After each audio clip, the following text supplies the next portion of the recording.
మీరు తిన్నారు కదా, మీకేమనిపించింది? చాలా చండాలంగా ఉంది.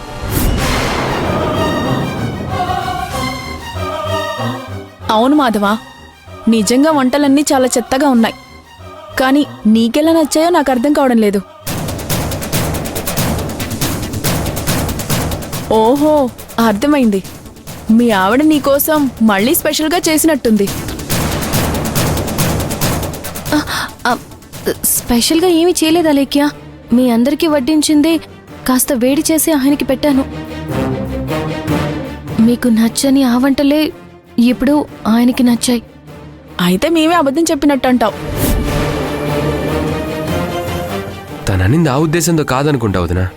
నీ భార్య ఏ ఉద్దేశంతో అందో, ఎలాంటి ఫుడ్ పెట్టిందో నాకు తెలియదు, కానీ ఇలాంటి వర్స్ట్ ఫుడ్ని నా జీవితంలో చూడలేదు. పోనీలే, తనకి వంట చేయడం రాదని వదిలేశా.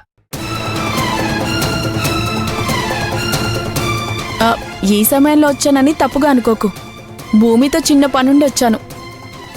పర్లేదు వదినా. భూమి, నువ్వు ఒక్క పూట వంట చేసావో లేదో, ఆ వంటగది మొత్తం సర్వనాశనం అయిపోయింది.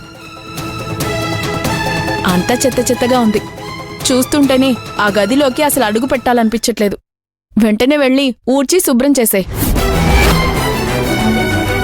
పని మనిషి ఉంది కదా వదినా.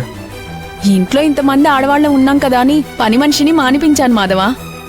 పైగా పనివాళ్లు చేసి పెడితే ఇక భూమి వంట చేయడం ఎప్పుడు నేర్చుకుంటుంది, బట్టలు ఉతకడం ఎప్పుడు నేర్చుకుంటుంది, ఇల్లంతా శుభ్రం చేయడం ఎప్పుడు నేర్చుకుంటుంది? మీ అన్నయ్య ఈ ఇంటి పెత్తనం నా చేతుల్లో పెట్టాడు కాబట్టి నీ భార్యకి పనులన్నీ నేర్పించాల్సిన బాధ్యత నాది. అందుకే పని మనుషుల్ని రావద్దని చెప్పేశాను. ఈరోజంటే వంట సరిగ్గా చేయలేదు, కానీ నేను నేర్పిస్తే నేర్చుకుంటుందిలే. ఈ ఇంట్లో పనులన్నీ ప్రతిరోజు తనే చేస్తే తొందరలో అన్నీ నేర్చుకుంటుంది.